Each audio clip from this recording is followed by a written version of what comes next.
just thought I'd take a short break just to let you know about becoming a Breakout Bestie. So we've launched a brand new subscription service for the small businesses that need us in your pocket. So why do you need to become a Breakout Bestie? Well, it's just a monthly subscription that gives you access to us when you need us. There's a closed group where you can ask us any question you need. There's also an anonymous posting on, so if you've got clients in the same group, you can ask us anything and we'll get back to you. Sometimes that'll be a quick answer, other times it might be that we need a bit more of an in-depth chat. There'll also be posts and information on the latest trends, the latest strategies for social media, upcoming things from HMRC that you may have missed, just anything you need to make your life easier to run your business. You'll also have access to our client base and money off discounts and vouchers for various services we've got coming out. This is brand new, it's only just been launched, so have a look, go on our website under Besties and sign up soon.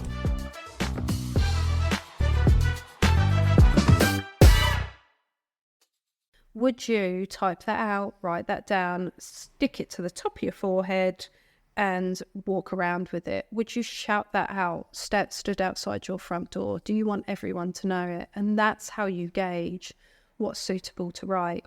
And so it's quite a fine balance for businesses to have that etiquette of what you might want to share and post. Our tone and our branding is positive and we want to work with people, we want to work collaboratively. We want to work together. We want the best for everybody. We will share the negatives, but it's not in our brand and it's not in our tone to put that out across on social media.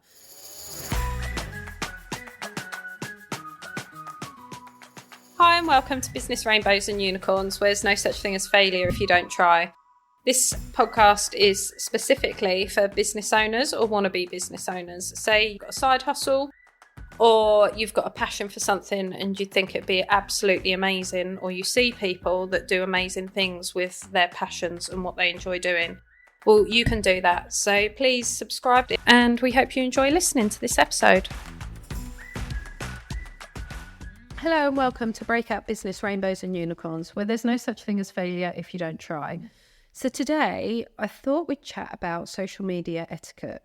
Now, it's been a while since we've actually wanted to talk about this, purely because more and more we go on Facebook in particular, looking at what people do and don't post, and not for want of a better phrase, judge them for it, but looking at it from a business point of view, what you should and shouldn't be posting about and what you should be saying.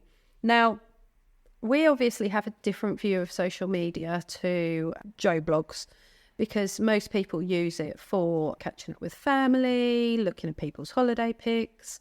If you talk to a lot of people, they say about people sharing pictures of their dinners, although I think we're a bit past that. We're more onto air fryer recipes nowadays.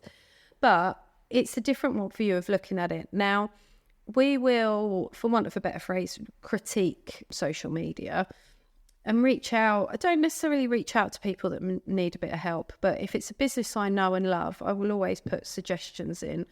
Try not to be in a patronising or condescending way, but more about just to help their business of like, what would I like to know? So, for example, if they're a cafe, I would like to know what they've got on. What are their specials? What are their drinks of the day? What's the staff's favourite? What does the staff recommend?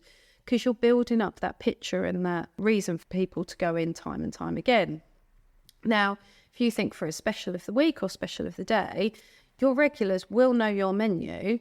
So it's always good to go, oh, by the way, we've got this on as a special, especially if it's a bit different to what you normally do. Then it entices those regulars in, but also looking for reaching a new audience that might think, oh, I'm not sure the menu's not really a bit of me, however that special is. However, never ever forget that it's important to always put, especially if you're like a cafe or restaurant, that your opening times are on there, your food service times are on there, and your menus on there. We look after a number of websites for various food establishments, hospitality establishments, and they're the pages people go to. People go to the pages where they want to know your opening times and your menu, and then contact details, obviously. So make it really, really easy to contact you. However, from an etiquette's point of view, a regular conversation in the office as to what you should and shouldn't post. Recently, one local establishment has drawn our attention to them because of what they post. They have been a warts and all establishment of posting out issues they've had with customer reviews, issues they've had with staff, even issues they've had with some of their suppliers they work with. Now, without going into too much detail and basically saying who it is, because it would be unfair on them, they've had some issues with suppliers, so they've put it out there to see. Now, I get that, and I've worked with other businesses that have called out suppliers, or they've even called out customers of bad behaviour or issues.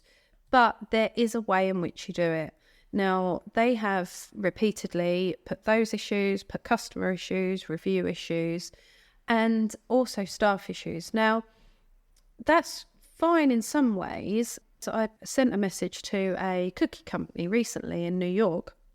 Obviously, miles away, only supplies New York. But because of the algorithm for my social media, it regularly comes up with businesses that do social media well. So they happen to come up on my For You page. Absolutely fine. And it was basically the business owner highlighting how often he's being asked for free cookies. Now, his standard is always going back that, that's brilliant, you want free cookies. When did you last order from us? We'd really like to support you in this, whatever it might be. Nothing. Oh, I haven't ordered from you before. Oh, so you're not? Yeah, but my friend said they're great. And he goes on to say that. Now, it's quite entertaining, and I then looked through his social media. So you could argue rightly or wrongly he's doing social media well, but I live in the UK. He can't send me free cookies. However, if you're listening to this, maybe I should tag you in. Maybe I'll get some free cookies by saying your social media is great, which is in effect my message I sent to him. And I said, I just wanted to tell you social media is great. Jokes aside, no, I'm not asking for free stuff because I live in the UK and I'm not that person. But he does it in quite a funny way, but also it's not consistent messaging. So then between messaging, it's new cookie flavors, it's where they send to. So it's getting a quite different message out there. One being the message of don't keep asking us for free stuff if you're not a customer, because businesses, especially small family run businesses, can't do that. However, if you're repeatedly putting out there who you've got issues with, but there's no positive stuff, or your reach is increasing on the negative stuff, people are going to read it and keep going, they're negative, they're negative, they're negative. Now, I've paid quite a lot of attention to this place's social media, and they are local. I don't want to go because I might get called out as a customer. And this is the thing, it's like a village Facebook page. You're scared of parking or how you'll park because you might get called out on the page. So it's quite a fine balance for businesses to have that etiquette of what you might want to share and post. Now, hands up, we've had some bad experiences. I've had someone actually refuse to pay us. Again, another local business. But I tell people that on a case-by-case basis to reassure them that it's not all moonbeams and rainbows, or rainbows and unicorns, as we like to call the podcast. Because whilst our tone and our branding is positive and we want to work with people, we want to work collaboratively, we want to work together, we want the best for everybody. And even if we're not the right fit for a customer, we will recommend someone else. So we work with a number of people that do the same thing as us, purely because we want to give a small business that best experience. So we will share the negatives, but it's not in our brand and it's not in our tone to put that out across on social media. So, and it's the same with bad reviews. They've shared their bad customer reviews. Now, I've had one local establishment we work for. Every now and then they will get a bad review and they message us and go, what do we do about it? So we help them word the reply on whether it's Google or TripAdvisor. But we don't put that on social media. We don't want to highlight that bad review. On both occasions, it's unfortunately been not deserved. So the reply has always been, that's okay, appreciate your feedback. However, you could have told us at a time when we could have done something about it. Another one was a completely false review. So, and it got taken down. But it's then understanding that what's your tone of voice and what's your etiquette. Similarly to some of the brands we work with, some of them swear in their social media and that fits well with them. It doesn't fit for us, so we don't swear in social media. And I'm very conscious, even whether it's on the podcast or with clients, I don't swear. However, some of our clients do, but that fits with them and you get to know them and how they work, because they will attract a different type of clients to how we attract. And it's the same as putting those frustrations on there. Now, yes, it is frustrating when you get a negative review. It's not deserved. It's not fair. It's not what you did. It's nothing. You couldn't have done anything about it. And yes, you want to shout that from the rooftops. And it's people that put something out on their personal social media of how bad a day they've had, but not in full detail. It's ones that attract the PM me hun comments. They're not putting the full story out there. And I know you want to shout about that, but it's coming back to that social media etiquette of whether it's a business page or a personal page.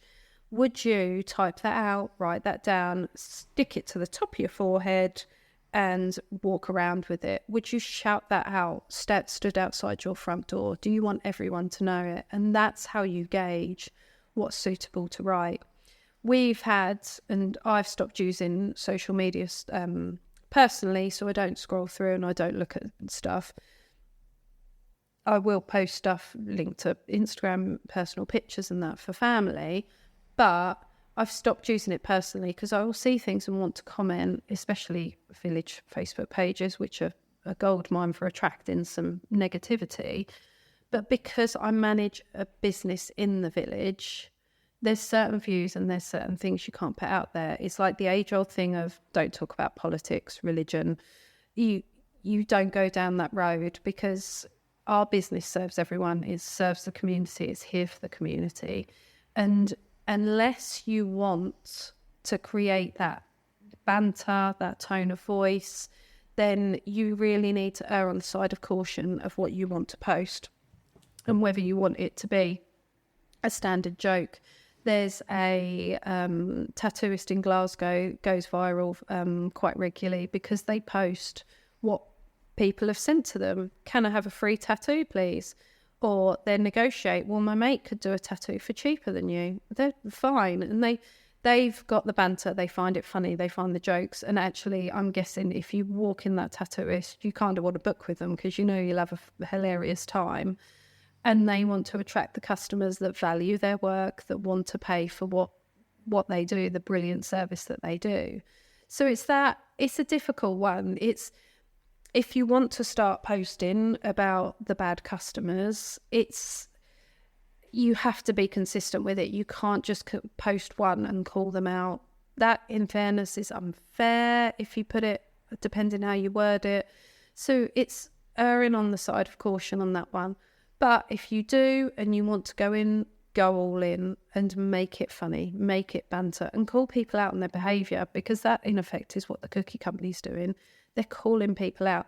They don't always show who sent it, like their profile picture or their name, but they're calling them out on that behaviour, and that's kind of what you want to do. But it's being consistent with it, and that's the etiquette you have to go through: the consistency of your brand, of your tone of voice, and how you want to work.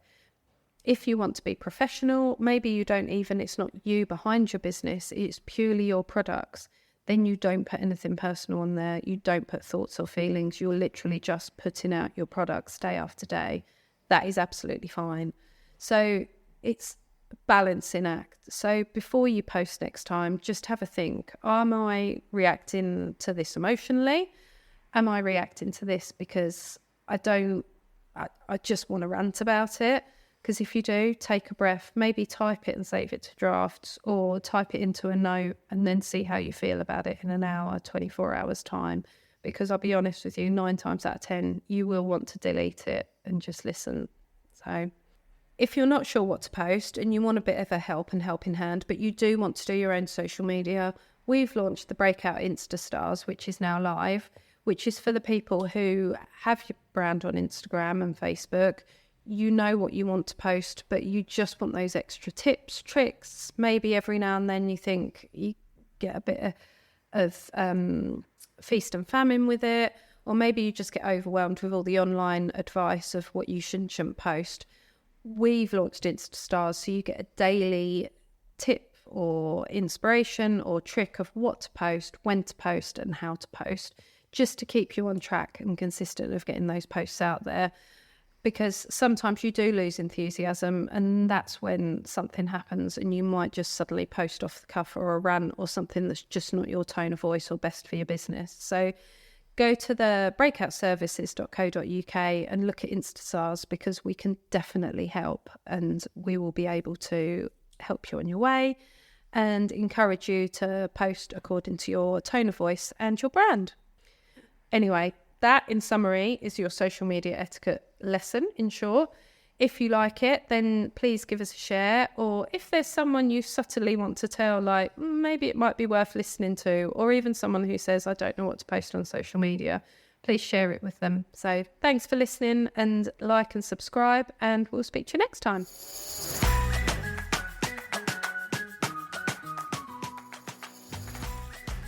Thanks for listening to this episode. We really hope you've enjoyed it. If you have, please share with a friend who you think needs a bit of help with starting a business, or even their small business which they've already got going. Please like and subscribe to our podcast, which always helps a small business or small podcast like us. And check the show notes. We all have everything in there relating to the episode which you might need, might want to read, and links to anyone we've interviewed and certain subjects we've spoken about. And thanks for listening.